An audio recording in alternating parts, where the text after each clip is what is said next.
Tyler, joining us from New York City. What a privilege it is to have you here. You're in the middle of a snowstorm, right? Yes, there is so much snow, and I love New York City, but right Mhm. now it is literally the untidiest, dirtiest place ever. So if you can imagine the mounds of snow, because we had over a foot of snow last week, Mm, essentially it just sits on all the sidewalks, and the dogs use the mm. sidewalks. And then you have the trash that collects because all of our sanitation workers have been trying to move the snow. So I did unbury my car at the beginning of the week, Mm. but it is just that ugly, gross, dirty, sloppy mess. But here's hoping that warmer temperatures will come soon. I hear you. I would say I'm coming to you from sunny Georgia, although it's not that sunny here. Um, Yeah, and you've had cold too. we have, So it's like everyone is in this season of like, when is it going to get warmer? yes, It's dark, it's cold. And I feel like this is the season where you don't make any rash life decisions. Because if so, absolutely. we would all just pack up and move to the much warmer temperatures. That's So right. Yeah. Equator, here I come. I know, I know. But thanks for joining us. I followed your work on Instagram, Tidy Dad, and I resonate with that.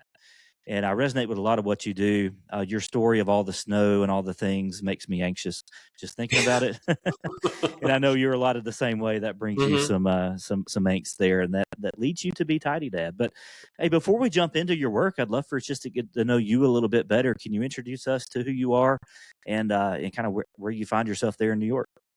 Yeah. So Tidy Dad, it's always been sort of this superhero sort of name, but also it's sort of a pen name of sorts that I've used to write about tidying and organizing and cleaning, but also what it means to live in a small space with a family.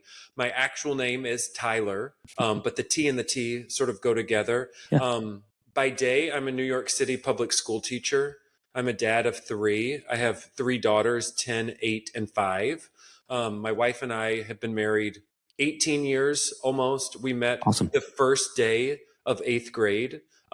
We were like college sweethearts, and then we got married right after school. But I'm originally from Kentucky. So this like small space apartment living, it was actually always a dream of mine when I was a kid that when I thought about where do I want to go, what do I want to do, I always thought someday I want to live in New York City. And Wow. so 15 years ago, my wife and I moved sort of as a little experiment of what would it be like to live in New York. We thought we would be here for a couple of years, and then a couple of years has quickly turned into 15 years. Yeah. But it's a joy to be able to share some of our experiences, some of what life looks like here, some of the tips that we have to make life sustainable with now a much larger audience. Yeah, love that. And I didn't know that about you, that you're from Kentucky, Bluegrass Hmm. State. So you're not all that unfamiliar with the Southern accents. No, no, no. But I'm from Louisville, Kentucky. So Louisville. it's Yeah. interesting because you have like Northern Kentucky and then you have the Yes. rest of the state. So if Yes. you talk to my mom has a very Southern drawl. But I was actually stopped by someone last night and they were like, "Are you from Wisconsin?" And I'm like, "No, but my great grandma was, so I've lost the accent a little bit in the 15 years. But when I'm back, there are those bright night lights, which is what There you go. when I went to college, it was on the Tennessee Kentucky border. So Nice. I'm very familiar with it. So it I brings hear me you. back home. All right. Yeah, and it's not Louisville. Uh, No, for it anybody out is there not. listening, it is not It is Louisville. not. It is Louisville. not. I've got some friends from the area, so that's awesome. Um, one of the things I wanted to ask you is before you were Tidy Dad, what was the impetus for you that made you start this journey towards organization and sharing some of this with the world? What did life look like before Tiny Dad? Yeah. Tidy Dad, So not Tiny before, Dad. You're normal size. I am normal size, but my apartment is very tiny, which would make it a good name. Before Tidy Dad, I found myself in a place where many people are when they're really young, starting out a family. So my wife and I, we were in our small space. We had our first daughter, and then 2 years later, we had our second daughter. Hmm. At the same time that we were growing our family, I was really pursuing my career. And I feel like that's so difficult for people at this life stage because you're simultaneously expanding family, but you're also supposed to be expanding career at the same time. But yet those two can often feel at odds or tension with one another. Yes. So I was a teacher. The way that you make more money as a teacher is you move into the administrative track. That's what my dad had done. He had been very successful. So I thought I should just do the exact same. But I found myself completely overwhelmed with those administrative duties while also caring for my family. And it really felt at odds with, am I actually spending my time the way that I want to be spending it? I felt Yes. like I was working all of these hours trying to get better at a job, where in turn I was actually sacrificing time with family. So Tidy Dad started after I made the decision to step back from school administration, return to the classroom and teach, while we were also trying to make our small space work for our family. So we Hmm. decided to switch bedrooms. We gave our daughters the larger bedroom. We took the smaller bedroom. And so I thought, could I document some of what is unfolding in our apartment? Because in New York City, so many people move outside of the city as soon as their kid turns 2 or 3, that all of our friends were starting to leave. And so Sure. selfishly, I thought maybe I could inspire more of them to stay in their apartments. And I didn't want to lose any more friends. But then it sort of gradually built into something more, because underlying all of the work as Tidy Dad is not this obsessive compulsive sort of control on organization. It really is this idea that tidying and organizing, this idea of bringing order to things, can actually help make space Yes. for what's actually important. And so sharing that message, I feel like, is what continues to resonate with people. I love that, and it resonates with me because we tend to think of like neat freaks, right? Hmm. People that just absolutely, OCD, cannot stand things to be out of place. So we tend to think about organization, tidying up, having a place as control. Hmm. But one of the things that you've challenged me in as I followed you is that it's actually freedom. Is freeing you up to do the things you want to be doing, and Hmm. uh, and that's helpful. It's Hmm. helpful in this period of life that I find myself in, and I think a lot of other people do as well. We have 3 kids. I shared with you about the same age as yours, and we're both full time working parents. And it's tough because you work all day, and you come home and you have the kids' routines.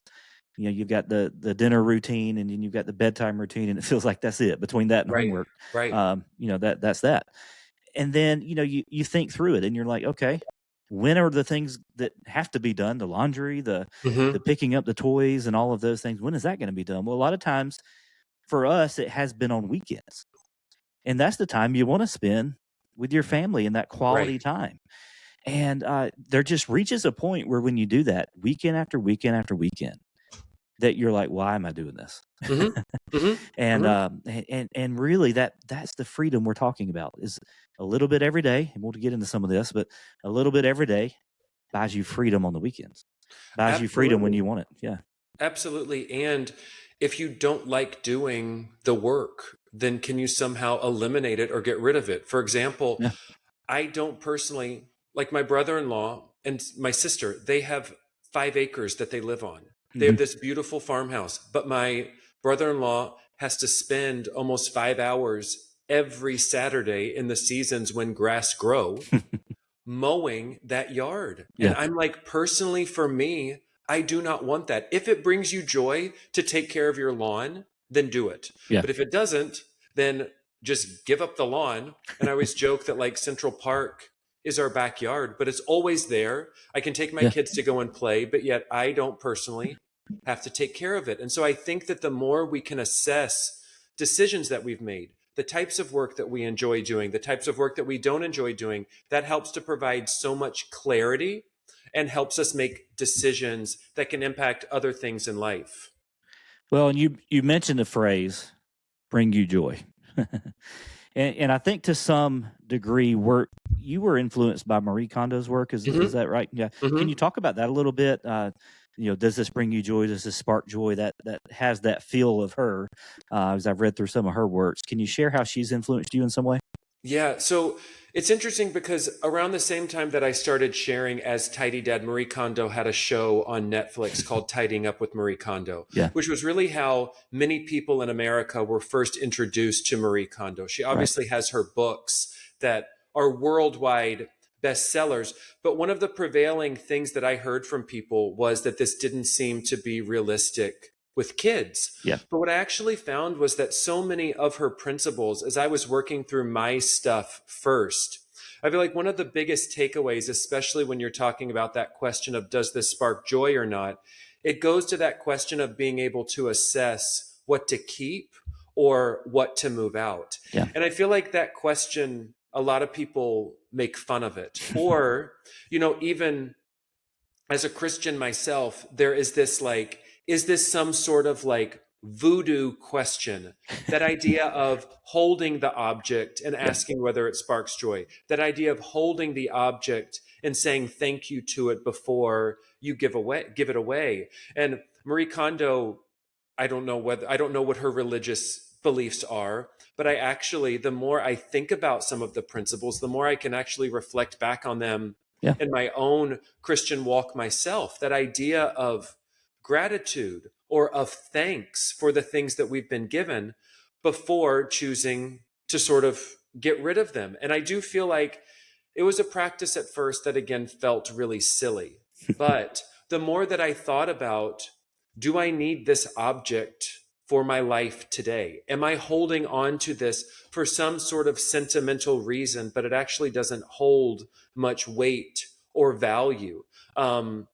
It's a really foundational question that's just one of many questions that we ask when we are assessing what to Sure. keep and what to move out. Because the goal for our home is to be the place where life unfolds. It's not this storage unit.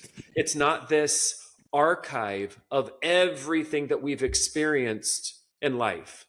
We have to make space for Yeah. life to unfold. And so I do think that question of does it spark joy or not? I do feel like that can be a very powerful question.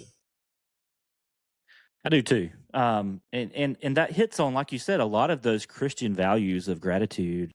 And then one is simplicity. A lot of Hmm. people don't realize that simplicity is, actually a spiritual discipline Yeah. practiced over the centuries. And man, how needed is that in our world today to get back to this simple mindset of we don't. It's countercultural in our world today.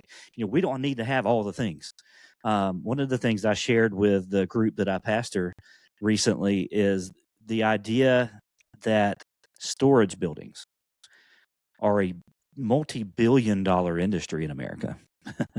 We have some, and in some cases that's needed Hmm. if you do have a small space and you can't store some things. But by and large, I think that speaks wholly to the fact that we live in a world where we always want more and more and more. Hmm. And then Hmm. we have so much that we can no longer fit these things in our home, so we have to pay to have another place to put all of our stuff. And one of the things I like about what you're doing is, yeah, it is tidying up what you have, but there is also this process of going through and saying, do I even need this? Hmm. You'd mentioned, I think, in your Substack that you'd gone through and gotten rid of some clothes recently, Yes. things you haven't worn. And so, practically speaking, I'm just interested talking here to Tidy Dad. What's your approach as you go through your closet? Because I did the same thing recently, and somebody at Goodwill is extremely happy right now. Yeah. Uh, I feel like I've cleaned out half my closet. But what's your approach as you're going through something like that? That's just as simple as looking at all the clothes you have and what do I need all of these? Mm-hmm, mm-hmm. So my closet is very small. It's 14 inches wide. It's 7 feet tall. And I've really had to think about for myself, how can I just simplify the process Yeah. of getting dressed every day? And so years ago, I established this capsule wardrobe for myself that I really have these like four core colors that I wear. The idea is that all of the pieces can mix and match. But something I did recently was I had my colors analyzed. So color analysis, it was like all the rage back in the 70s and 80s, and it has had a popular resurgence. I Yeah. like to think that I'm now on the frontier of men having their colors analyzed because a lot of women have been talking about it. It's been all over my social media. It's that idea of you get yourself draped and they put different tones, and you basically figure out what season are you, and then what's your like level of brightness. So I am a bright winter. The shirt that I'm wearing right now, it's this like emerald color, which Mhm. fits into my bright winter palette. But the idea is that it's just another sort of tool that I've been using to establish a criteria for what to keep and what to move out. I feel like Yeah. clothing is so deeply personal to us. No Hmm. one else wears our clothing. We are the ones who want to feel good in what we wear. We want patterns or prints. There are certain fits of shirts or pants that we like. There's the way that the shirt like fits around our wrist. There's so many different questions that we can start to ask ourselves. And I think that when it comes to stuff, I always recommend the decluttering process of clear, sort, assess, and plan. The Hmm. idea is you clear the space, you sort the stuff, you assess what to keep and what to move out, and then you make the plan for how are you actually going to organize it. But with assess, I think people feel silly, really questioning and interrogating their why for keeping an article of clothing. And I think especially as men, like I think that stereotypically we think of women thinking of clothes much more often than men, but we also have our own preferences. Yeah. We have our own insecurities about our bodies. We have our own feelings about what makes us feel good or what doesn't. We use clothing to represent who we are or communicate a message. And so I think that by really interrogating what we want to keep and what we want to move out, that decision making process for something that's as low stakes as clothing can then be applied to much more higher stakes questions of what do I do with what do I want to do with my finances? How many hours a week do I want to work? How many children do we want to have? How close do we want to live to our in-laws? What type of house do we want to have? Do I need a new car or am I fine with the used car? Why am I triggered when I go over to my friend's house and their house is 3,000 square feet larger than my own? Those are actually the bigger, deeper, more consequential questions. But I do feel like starting with something as inconsequential seeming as clothing can help that decision making process. And so that's when I think is what we're touching on here is that this idea of tidying, there are so many other deeper values that are unearthed through asking those seemingly simple questions. Yeah. Beautiful. You say it so well, and I think that resonates with us. I'm intrigued by the by the color matching. I'm going to have to look into that a little Yeah, bit. it would be fascinating. And Yeah. you can go to a person. There are also lots of AI things right now. You just Hmm. take a photo and it has to be really clear, bright lighting. And the idea is that we all sort of have this color palette. You can wear really most color palettes, you can wear any color. It really just is about matching the right shade. So I'm a bright winter. My wife is a deep autumn. So it's fascinating because someone asked me yesterday, they were like, do you and your wife complement each other? Like, do your colors, when you think of those family photos and everybody has to Right. wear something matching, we've just learned how do we have different shades that sort of complement and go well together. But it's fascinating It is. all of these deep dives. It's crazy. It is. Um, and one of the things that so in regards to decluttering, one of the things that I did starting January 1st of this year, is I'm leading. Matter of fact, we're still doing it. I'm leading a group of men in what we call the 40 Grit Challenge. It's a challenge I created where you do three things every day. I integrate body, mind, and soul. It's a big part of what I do. It's a big part of, I think, how God made me and how He trained me through my training as a pastor and pharmacist. But learning to see things as interconnected. Hmm. The physical is not all that separate from the mental or all that separate from the spiritual. We are whole bodies. And so they do one physical activity a day. There's a workout involved. There's a gratitude mindset prompt every day. And then there's a devotion and a scripture that goes with it. We also like to have this communication on the app that we use. And something came up in that group. And somebody said, I'm getting my body together. I'm feeling good about myself. We're starting the year well. I really want this to be part of my life in more ways than just this app. I'm going to start decluttering my house. And somebody else said, "Ooh, that's a really good idea. I need to start doing that too." And so a group of these guys that are, they're focusing on body, mind, and soul, but as an outpouring of getting their life in a more predictable rhythm, Hmm. they found themselves wanting to organize and declutter as well. One of the things that I like about what you teach, Tyler, is that you speak about that intertwining of the physical and the mental. Physical clutter also speaks about mental clutter. And I've seen that in my life, and I saw that in those guys too. What is it about the mind? What is it, and maybe even tied in some spiritual practices here, Hmm. that really kind of plays into this decluttering process?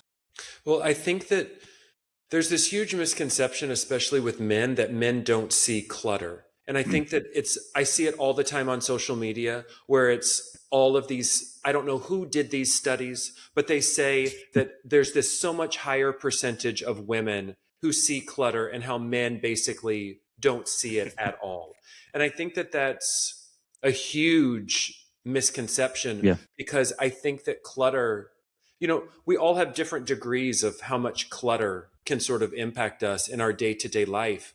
But when you mentally feel like you're completely overwhelmed, when you are burning the candle at both ends, when you can't find your keys, when you feel like your finances are completely out of order, it leads to this sort of spiral domino effect that can then have these huge impacts on your physical health and yeah, also your physical environment. And even if you think about when we're at our busiest, oftentimes one of the first things to go is even just like eating healthy because yeah, we don't have time to go to the grocery to cook the meal. The faster thing is just to grab fast food, order takeout, and that sort of cycle can continue when you think sure, about even things like alcohol, that there are things that we do to just numb ourselves mm, so that we aren't fully feeling and processing whatever sort of that stimulus is. And I think for each of us, it's so different. But, when you're talking about the physical health and even working out, it does take an amount of discipline. It takes mm, consistency. It takes having a plan. Like you don't just wake up one day and say, oh, I'm going to go out and run 10 miles. There are things that you have to do in order to make that goal possible. And I think that the same is true with our physical space. sure, That if there is a goal of, like with my wife and I, we want to make this 750 square foot apartment sustainable for our family. mm, That was the goal. So it's like, okay, if that's the goal, then what are the steps that we are going to put into place in order to make that possible? We had to curb our spending and buying. We can't have a ton of new stuff coming in. We had to talk to the grandparents at holiday times and say, the amount of toy storage that we have is fixed. We yes, also don't need you to bring new things every time you come over. Our children love you. We are not equating love with material yeah. possessions and gifts. There are I'm so many amening all that. little Yeah, things. There's so many little things that you can do and you can communicate to others that helps to reduce some of that mental clutter and some of that physical clutter. But mm, it's also, sort of understanding that decluttering isn't a one and done process, that it's sort mm. of something that you're always sort of continuing and cycling through. And it's much easier when you have that very clear goal that you're working towards. And I think that our environment shapes us more than we think it does.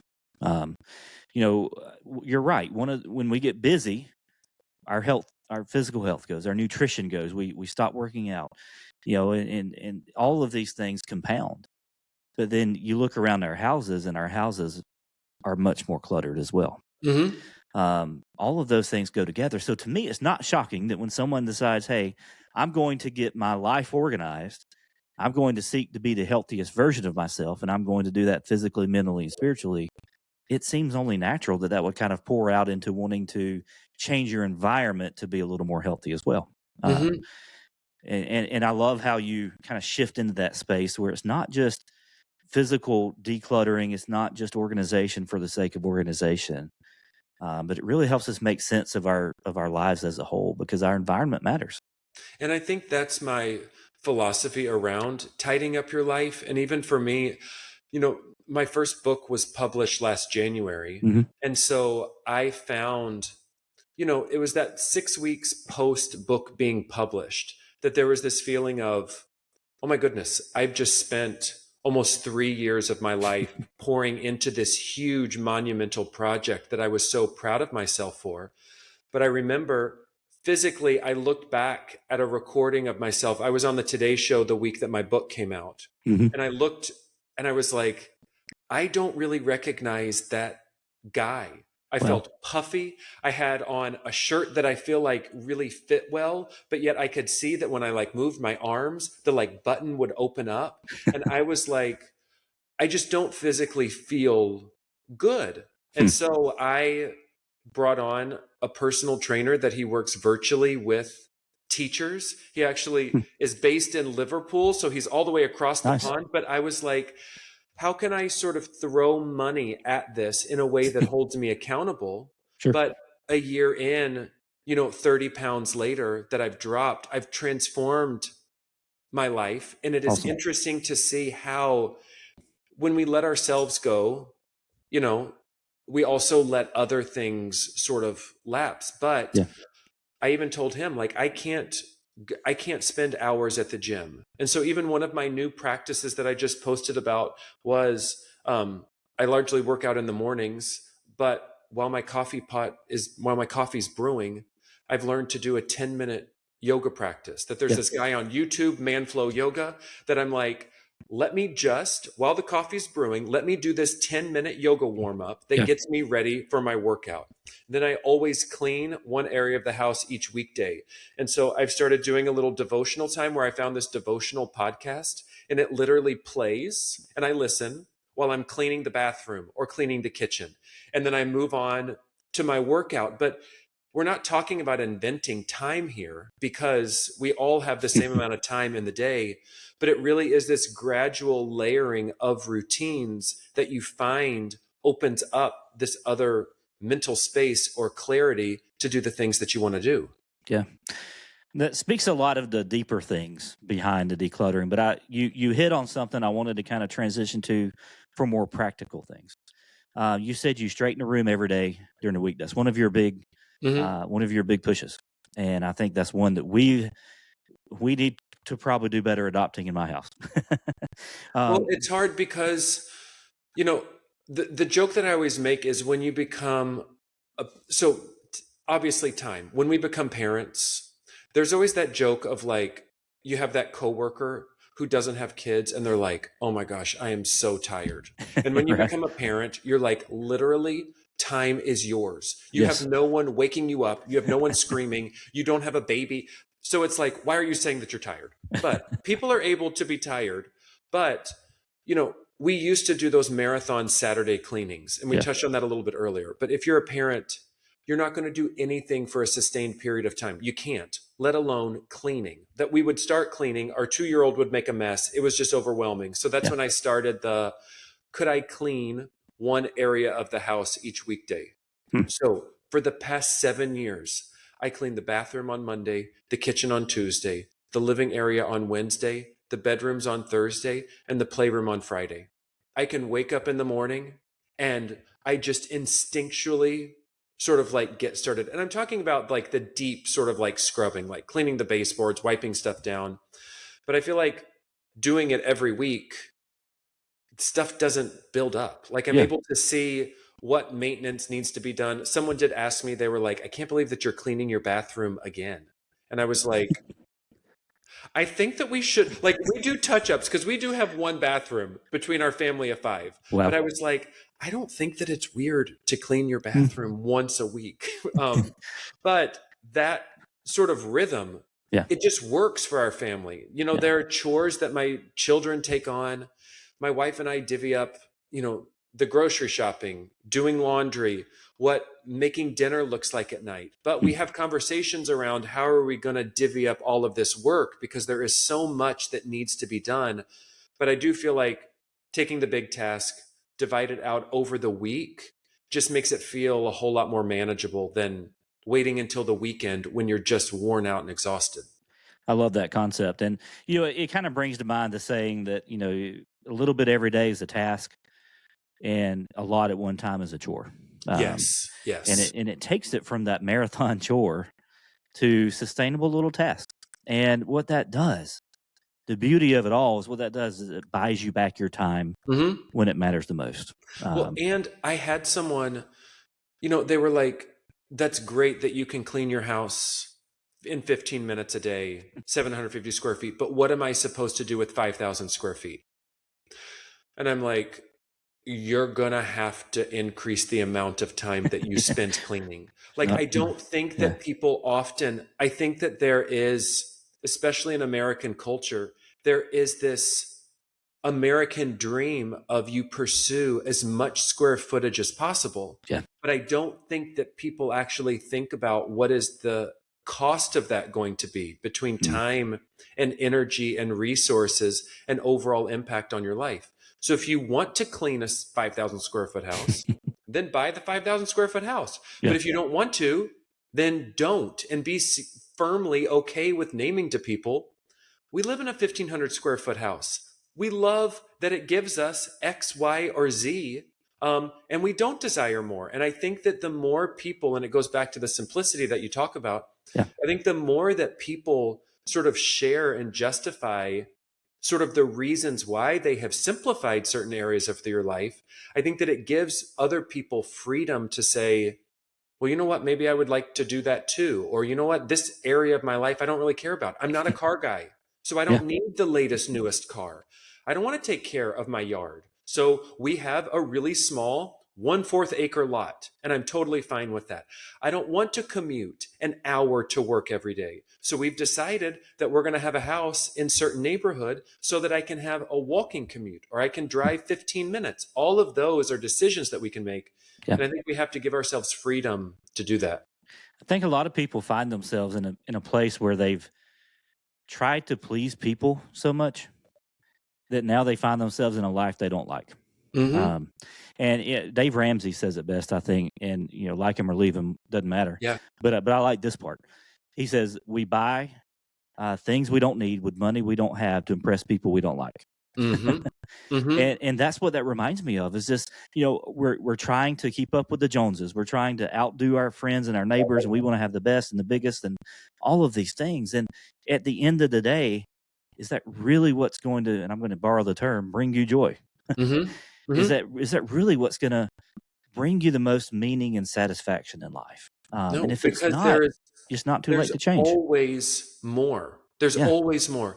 And, last night I was at this event I get invited to different parties, and it was this really fun party for this new publishing house that they're publishing all of these books. And I walked up, it was right on Central Park. I walk up to this building and I was like, oh, this is a really nice school. This is beautiful. And I walk into the building and the man walks up to me and he's like, oh, so great of you to come to the party. This is my home. Welcome.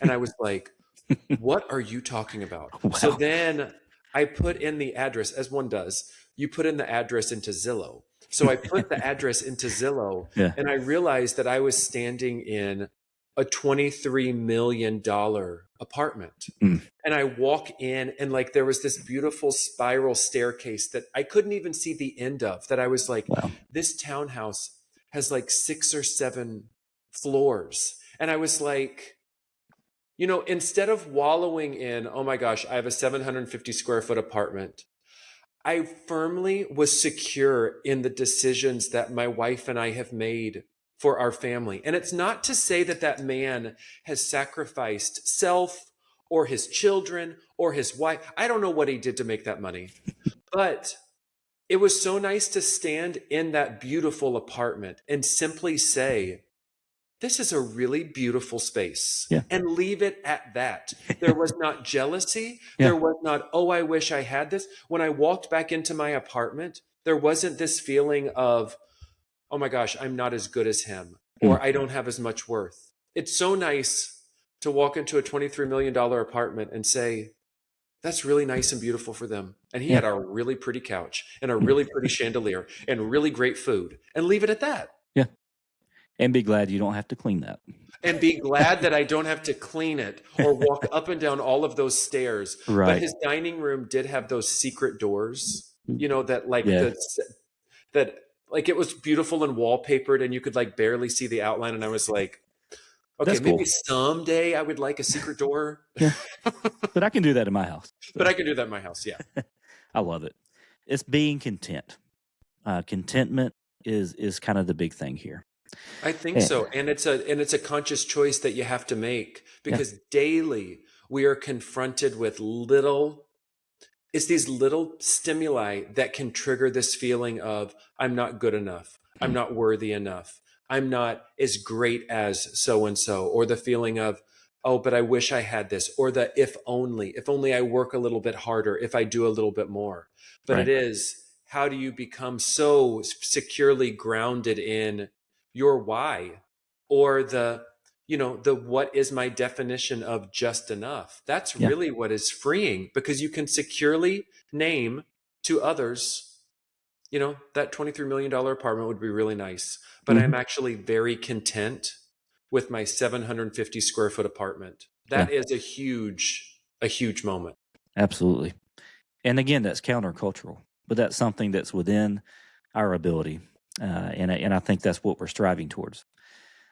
You have so many practical tips on your Instagram, TikTok, website, and of course, we can't go into all those for time's sake today. I'd love to, but that would be a marathon of sorts.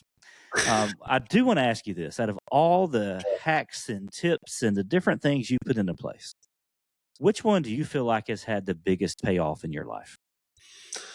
So I feel like the biggest payoff, and it also is, I don't really stir up lots of controversy, but there's been this years long debate of early bird versus night owl. Yeah. And I feel like for me in this season of life, what continues to just give me so much sort of energy throughout my day is really embracing the early mornings. So I'm up at 5 a.m. every morning. I have to leave the house by 7:40 with my daughters to get to school.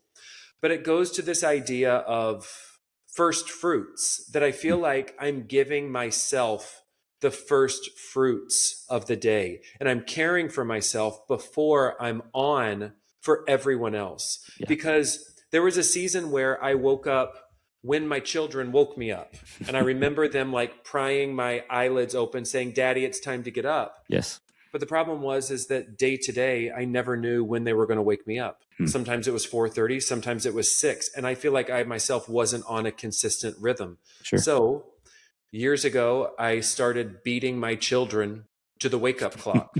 And so some season, for some Yeah. years I was up every day at 4:30, which meant Yeah. that after putting them to bed at night, I was asleep at 8:30 Hmm. because I needed the sleep to get me through the day. Yes. Um, and to this day, waking up at 5, I feel like it's such a gift to be able to walk into the living room. The lights turn on because I programmed them to turn on at 5 a.m. Um, to like start the coffee pot brewing and it be silent. And Yeah. for me to just do my morning yoga stretch. Yeah. It's nice that then my girls, they sort of filter in. Every morning it's a different one who wakes up early. But it's nice that they know that their dad is always awake and there to greet them. And I'm Yeah. always excited to see them. Um, so I do feel like I've had to sort of steal back time. But that idea of first fruits, I really do think about that it's not in a selfish way, because I mean, I guess one could call it selfish, but I do feel like by being selfish with my morning time, I'm able to be more fully present Sure. for my children, for the students that I have to teach every day. I'm just generally more pleasant than if I'm woken up and my eyelids are pried open and I'm on from the time that I get out of bed. If you can't tell, I relate heavily to all of that. I'm the one that takes the kids to school in the morning. My wife goes to work earlier than I do. And so I love being the first one up and the first one in the living room and the kitchen. And then the kids filter in. Yeah. That's so much better than, yeah, Daddy, wake up. I know. I Um, know. And it's the layering of routines. And you think about from your mornings, does it feel good to read a book? Does it feel yeah, good to clean? Does it yeah, feel good to go ahead and get your workout in? Because so often I was waiting for that my kids to go to bed to have that sort of like me time or yeah, choice time. But then I found that I just wanted to like veg out in the evenings, but I'm not waking up to veg out in the mornings. I'm waking up with energy, and it feels nice to just have this sort of quiet transition in before everything else unfolds. Absolutely. You can't pour from an empty cup. Yeah. And in a lot of ways, that's what fills me up, and sounds like you as well. Um, Tyler, you're a gift, brother. I appreciate you spending this time with us. I'd love for you to tell our audience where they can find out more about you, your handles, your links, and that sort of thing. Yeah. So on Instagram, I'm Tidy Dad. I also have a book, which is called Tidy Up Your Life, which is available wherever books are sold. I'm also on Substack. So I write as Tidy Dad, but it's called The Tidy Times. And then I have a little micro podcast that is called Tidy Tidbits. So basically, if you just Google Tidy, there will be Marie Kondo and then me. And Tyler. So we sort of have, I'm proud to be Googleable just with Tidy. So there you go. it'll come up. There aren't many Tidy Dads out there, but I think that there are more and more coming up. So that's awesome. And I'll put links in the show notes for all of that as well. But can I just say, as a dad, I'm thankful that there's a Tidy Dad. Thanks. There's a lot of people in this space of organization, kind of bringing joy in all of this. But sometimes, I'm just going to say, as a dad, I notice the clutter and it bothers me, but I don't always have the answers for it. Yeah. And you've given us and my family some practical tips that we've put into place that really helps us. And I'm excited for you to be able to do the same for our listeners today. So thank you, Tyler. Thank you for your voice. Thank you for this passion project of yours. And thanks for being here on the Rev Rx podcast today. Thanks for having me.